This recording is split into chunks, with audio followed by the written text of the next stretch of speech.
Alright, so boom, bro, very welcome back to another installment of edutainment, the place where you're laughing, being entertained, but most importantly, where you're learning something that you can apply to your own personal life and make it better.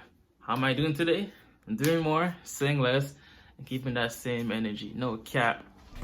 So I had a young lady, a woman, message me about her drug test situation. So she's in the process of getting into the military, and she was talking about how detoxing isn't necessarily the issue, but it is actually smoking weed while she's trying to detox THC from her body and pass the drug test. I can't stop. So, it's cold. What the fuck? Sheesh. Let me get this video up. Okay, so when it comes to the quitting weed so that you can actually detox and no longer have THC in your system, it's a couple components, right? You know how to detox. Ideally, you've seen some of my past videos, intermittent fasting, at least 16/8 fasting to eating hour window, drinking lots of water, a gallon a day, ideally, working out, but not 24 hours until your actual drug test, and also incorporating more movement throughout your day. The goal each day, I would say, based on my research, based on like videos I watched, get about 10,000 steps in each day. This will help you not be so sedentary, right? So that you're working out about 3 to 4 times out of the week, but each day you are still getting about 10,000 steps, which will further help your lymphatic system transfer toxins out of your body and help you to get the necessary nutrients to various areas of your body, because you have the lymphatic system and we also have the circulatory system, right? You don't have to think about pumping your heart. You don't have to think about blood going from your veins to other areas of your body. But the lymphatic system actually needs you to be active, to move, in order to get the various nutrients and toxins out of your body in a coherent time period. So that's that part. But as far as quitting weed is concerned, right? She was saying how because she can't, quote unquote, smoke weed, or she doesn't want to smoke weed, it makes her brain actually want to smoke it more. You know what I'm saying? Guys, so I'm gonna give you an ice cream, okay? Okay. It's strawberry ice cream, but you have to wait, okay? Don't eat it, I'll be right back. Okay. Okay, don't touch it. Okay. Wait for me to come back. Okay. Don't eat it. Okay. Okay. I'll be right back, okay, bud? Don't eat it. I'll eat it. Nope, don't eat it. Mama, look. It's here.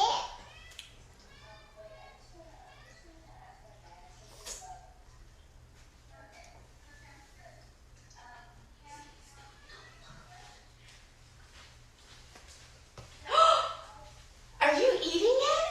Yeah. I thought I told you to wait, bud. Is it good? Why did you eat it? I don't know. You don't know, but was it good? Yeah.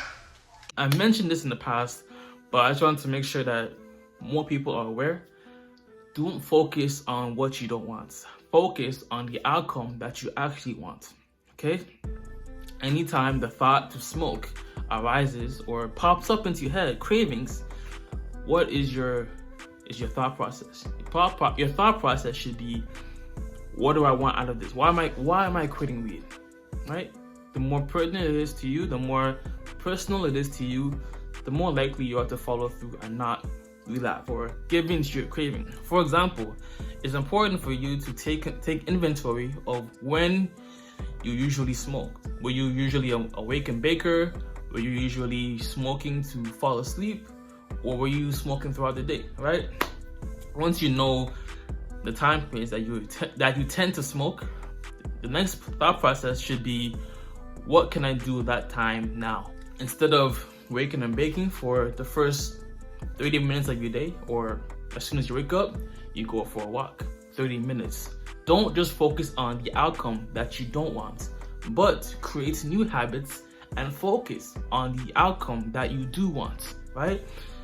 The craving hits you, okay, I'd rather go for a walk. I'd rather save money. I'd rather save money so I can build an emergency fund so that I can buy a house or so I can have my own apartment. I'd rather save money so that I can quit my job and be okay for a couple months while I look for a better job. I'd rather be healthy and go work out. I'd rather be healthy and actually have the desire to go for a walk. Stuff like that. That's what you want to be focusing your mind on. Not only do you want to focus your mind on the outcome that you want, but we're also creating new habits, creating a new neural association between a certain time period of the day and an activity. So in the evening, if you usually were smoking, what can you do now? Because now you have time on your hands. Now, the hour, 2 hours, 30 minutes that you would have been smoking, what are you doing with your time now, right? Are you reading a book? Are you creating content for your own YouTube channel, right? Making some money, securing your own bag? Are you spending that time with your kids? 30 minutes of playing with your kids or playing video games? It doesn't have to be necessarily talking, but like just playing video games instead, right?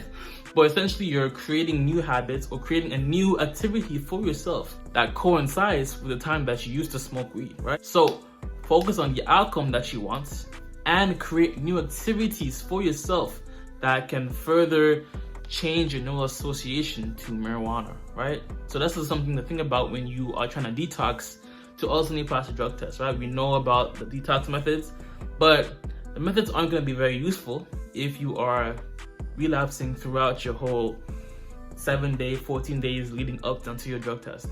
And like I said time and time again, if you want to know whether or not you are actually addicted to marijuana or you're smoking too much, you go for a week, 1 week tolerance break. If you can go for a full week and not experience withdrawal symptoms like insomnia, night sweats, cravings, and stuff like that, sure, I guess you were never really addicted. But if you go through the 7 days, either you can't make it the 7 days or you experience withdrawal symptoms throughout those 7 days, you were smoking a bit too much. And let's even go further.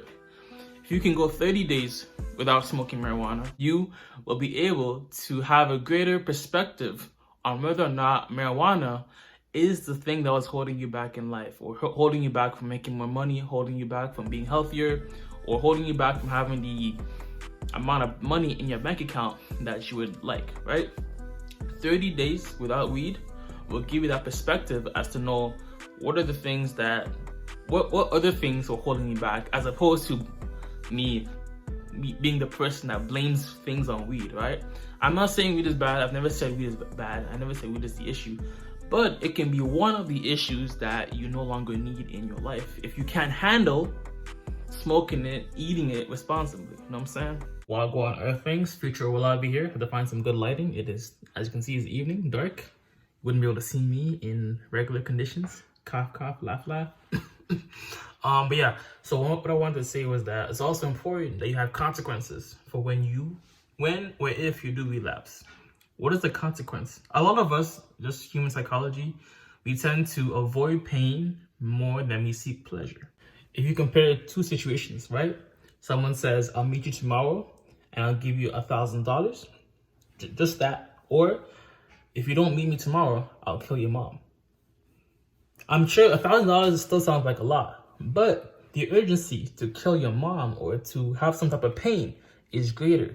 So for example, anytime you relapse, tell yourself, I'm going to give my friend $20. Anytime I smoke weed, I'm going to give him $30, whatever it is. Or anytime I smoke weed, I don't know, wash all the dishes in the house for that night, so for that week. That means when you are thinking about your decision to smoke again, you're weighing the pleasure of that high and the pain of doing a chore for a week. Or, I don't know, giving your friend $30 every time you smoke, right? So now you have a choice and a consequence, as opposed to just a choice with no consequence. You know what I'm saying? And when we think about it, for a lot of people, you've been living life through your weed magnifying glass for a couple of years now, right?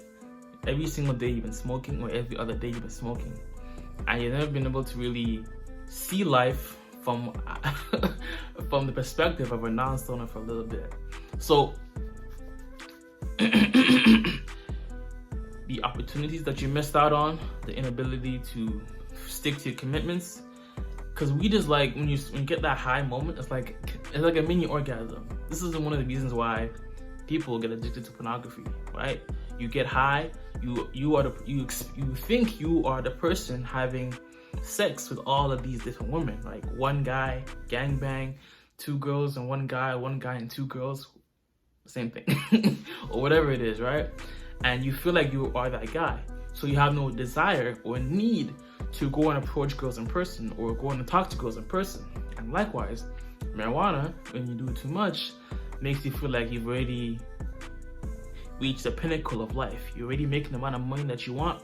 You already have the type of body that you want. You already have the type of business that you want. And like, what is the point? What is the use, quote unquote, right, of doing more or putting down the blunt and actually doing more work? So another quick pro tip is to definitely try and push your first, if you don't have a detox test or not trying to detox for a drug test, my goal, my recommendation is to actually push your first smoke session, quote unquote, later on in the day, right? If you are smoking multiple times in a day, try and reduce it to once or twice.